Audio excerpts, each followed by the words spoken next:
नमस्कार दोस्तों, जय श्री श्याम। जैसा कि आपने थंबनेल देखा है, आज की वीडियो में हम बात करेंगे। सेबी ने एक प्रस्ताव रखा है और उस प्रस्ताव में जो म्यूचुअल फंड इन्वेस्टर हैं उनके हित में काफी अच्छी बात करी है। अब यहाँ पे क्या होगा, अगर इस तरीके का प्रस्ताव लागू हो जाता है तो जितने भी म्यूचुअल फंड निवेशक हैं उनमें से किसी का भी पैसा म्यूचुअल फंड वाले सेक्शन में अब अटेगा नहीं। काफी निवेशक का ये कहना रहता है कि सर मेरा म्यूचुअल फंड वाला पैसा अटक गया है, मेरे बैंक अकाउंट में नहीं आता। काफी ज्यादा यहाँ पे क्वेरी देखने को मिलती है, लेकिन सेबी ने काफी अच्छा ये काम करा है और सेबी ने एएमसी से टाइम मांगा है यहाँ पे 7 जनवरी तक का। 7 जनवरी तक का टाइम है, उनको ये प्रस्ताव के ऊपर टिप्पणी देने पड़ेगी कि ये प्रस्ताव सेबी का है, इसको लागू करना चाहिए या नहीं। अब इस प्रस्ताव में क्या बात करी गई है, इसमें बात करी गई है कि लंबे समय से बंद म्यूचुअल फंड खाते का पता लगाना होगा आसान। सेबी का ये नया प्लेटफॉर्म चुटकियों में कर देगा काम। इसका मतलब ये है, देखो म्यूचुअल फंड के अंदर अगर हम देखें तो सेबी की नजर में म्यूचुअल फंड खाते दो तरीके के होते हैं,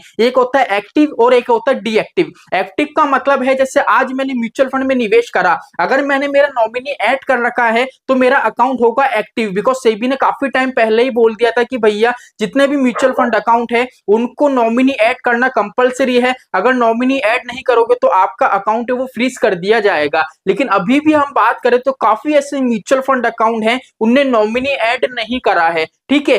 काफी ऐसे अकाउंट हैं जिनने नॉमिनी ऐड नहीं कर रखा है, तो सेबी को ये लग रहा है कि भैया जी निवेशक है, या तो उनकी डेथ हो गई या किसी प्रकार की कोई दिक्कत परेशानी है और म्यूचुअल फंड हाउस के पास काफी ज्यादा पैसा करोड़ों की मात्रा में निवेशकों का अभी भी पड़ा हुआ है। बिकॉज वहां पे क्या है, किसी ने किसी भी तरीके का ये नहीं बोला है कि भैया ये मेरी फैमिली मेंबर का पैसा है, तो एक तरीके से वो पैसा अटका हुआ है। बिकॉज अगर आप म्यूचुअल फंड में निवेश कर रहे हो, आपने नॉमिनी ऐड नहीं कर रखा है, आपके फैमिली मेंबर को पता नहीं है कि अगर आप निवेश करते हो या नहीं करते हो, तो नॉर्मल सी बात है आपका पैसा तो एएमसी के पास पड़ा रहेगा। आपका पैसे को क्या होगा, म्यूचुअल फंड वाले सेक्शन में पड़ा रहेगा, किसी को पता ही नहीं है। तो यहाँ पे सेबी ने काफी अच्छा काम करा है। देखो म्यूचुअल फंड निवेशकों के लिए बड़ी खबर, निवेशक अब लंबे समय से बंद म्यूचुअल फंड खाते का पता आसानी से लगा सकेंगे। दरअसल सेबी ने निवेशकों के लिए सक्रिय और बिना दावे वाले, सक्रिय का मतलब यह है मैंने नॉमिनी ऐड कर रखा है, ठीक है, मैं म्यूचुअल फंड में निवेश कर रहा हूं, तो सेबी की नजर में क्या है, मेरा जो म्यूचुअल फंड अकाउंट है वो एक्टिव है। इन केस अगर निवेशक को कुछ होता है, जो नॉमिनी है, ठीक है, उसको फंड है वो ट्रांसफर हो जाएगा। अगर बिना सक्रिय बिना दावे वाले, बिना दावे वाले का मतलब है मैंने नॉमिनी ऐड नहीं कर रखा है, इन केस अगर फ्यूचर में कुछ हो जाता है तो वो पैसा मैंने निवेश करा है या नहीं करा है किसको पता है, ठीक है। तो बिना दावे वाले म्यूचुअल फंड फोलियो का पता लगाने के लिए एक सर्विस प्लेटफॉर्म विकसित करने का प्रस्ताव रखा है। अब इस प्लेटफॉर्म के माध्यम से क्या होगा, प्लेटफॉर्म का काम ये होगा, अब जैसे मान लीजिए कोई भी XYZ निवेशक है, उसने म्यूचुअल फंड में पैसा निवेश करा, हम मान लेते हैं उसने नॉमिनी ऐड नहीं करा और उसके म्यूचुअल फंड वाले सेक्शन में करोड़ों रुपए पड़े हैं। अब हम मान लेते हैं कि उसकी डेथ हो गई, उसके फैमिली मेंबर को पता ही नहीं है कि उसने म्यूचुअल फंड में पैसा निवेश करा है या उसने नॉमिनी भी ऐड नहीं करा है। तो यहाँ पे क्या होगा, कोई भी तीसरा मेंबर उसके फर्जी डॉक्यूमेंट्स यूज करके क्या कर सकता है, केवाईसी वगैरह करके नॉमिनी ऐड करेगा, मतलब खुद को भी नॉमिनी ऐड कर सकता है, किसी भी तरीके की धांधलेबाजी करके वहां पे जो उसका पैसा है, जो निवेशक का पैसा है, अपने अकाउंट में ले सकता है, ठीक है। तो इसी चीज को बचने के लिए यहाँ पे सेबी ने सीधा सा एक नियम निकाला है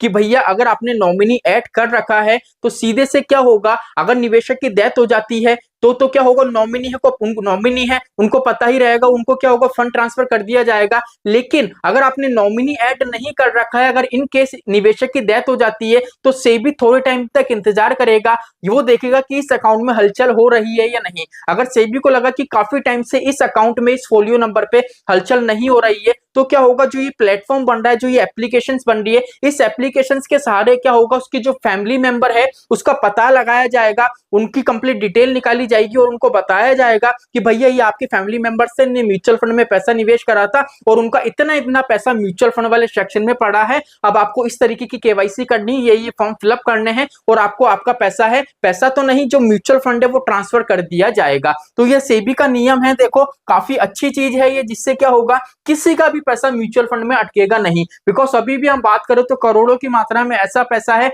जिसका किसी ने दावा ही नहीं करा है कि भैया हमारे घर का पैसा है, हमारे घर के किसी मेंबर ने निवेश करा था। बिकॉज पता ही नहीं है, बस आप निवेश कर रहे हो, आपने ना नॉमिनी ऐड कर रहे हो, ना किसी को बता रहे हो फैमिली मेंबर को। अब यहाँ पे देखो क्या लिखा है, भारतीय प्रतिभूति विनिमय बोर्ड सेबी ने अपने कंसलेशन पेपर में कहा है कि mutual fund investment tracing and retrieval assistant नाम से प्रस्तावित service platform registered and transfer agents बनाएंगे। और यहाँ पे ये भी बता रखा है कि इस तरीके का जो प्लेटफॉर्म है वो कौन बनाएगा। तो यहाँ पे कंप्लीट आपको समझ में आ गया होगा। 7 जनवरी तक का टाइम मांगा है। अब 7 जनवरी को हमको ये पता पड़ेगा कि ये जो चीज है जो सेबी ने बताई है, जो ये सेबी ने जिस तरीके की प्लानिंग करी है, इसको लागू करा जाएगा या नहीं। अगर मेरे हिसाब से देखो तो ये चीजें लागू हो जानी चाहिए, जिससे म्यूचुअल फंड में किसी भी निवेशक का पैसा नहीं फंसेगा और यहाँ पे म्यूचुअल फंड जो इन्वेस्टर है उनको कहीं ना कहीं काफी ज्यादा ट्रस्ट है वो बिल्ड होता हुआ और नजर आएगा। तो चलिए आज के लिए इतना ही, मिलते हैं हमारी नेक्स्ट वीडियो में। जय श्री श्याम दोस्तों, जय श्री राधे।